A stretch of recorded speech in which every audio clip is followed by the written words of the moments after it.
desire for life. It's quite extraordinary. I mean, I remember myself as a boy, of course we all have had a desire for life, but they want to live much more. They already know that there's something that's missing in life and they want it. And then they get this offered to them at school as a kind of some imitation of it. You know, you talked about freedom, and people at various schools, they're trying to give the children freedom. But you don't give freedom when you try to pump it into them. You don't give it to them.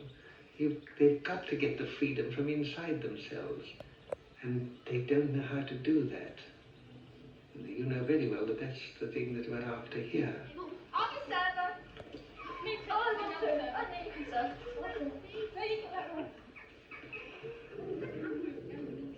You know very well what our principle is, that man is a only half-developed being.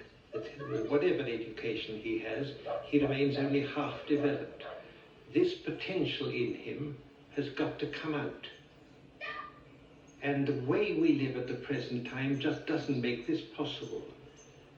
The first thing for getting this potential out is to know it. One must know that one's got it. Not from somebody else, one must know it from oneself. One must know that there are springs inside oneself that are not yet flowing. I mean, one must have the positive with the negative. One must take away illusions, but one must also give hope. And this possibly is what the world most needs this present time, to have a genuine hope for the future. No. Well, let's see where we got to go today. Oh, it's weeding the rose garden. We did this yesterday. And the day before. And the day before that as well. And the day before that. This, to know that today one will teach, tomorrow one will learn, this is the thing that gives us confidence that we can play any role that's given to us, including the role which is our own destiny, which we've got to find after all. It's not just in order to be versatile. It's far beyond that. It is only the discovery of versatility is the step towards discovering our super potential. What do you mean by super potential? I mean that our ordinary faculties, our speech and thinking and so on, are not the whole of our potential.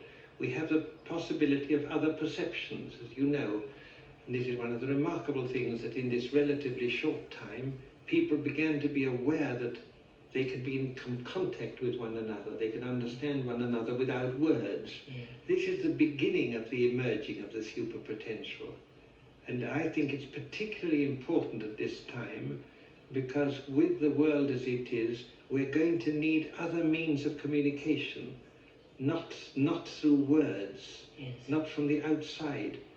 We're so jammed together that we've got to be able to understand one another and accept one another quite differently. All that belongs to the super potential. There's going to be need for new ways of understanding one another, new ways of accepting one another.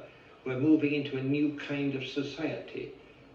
We can dimly see what it's going to be, and we know that we're not prepared for it. And that is the crux of the whole of this educational crisis in which we are.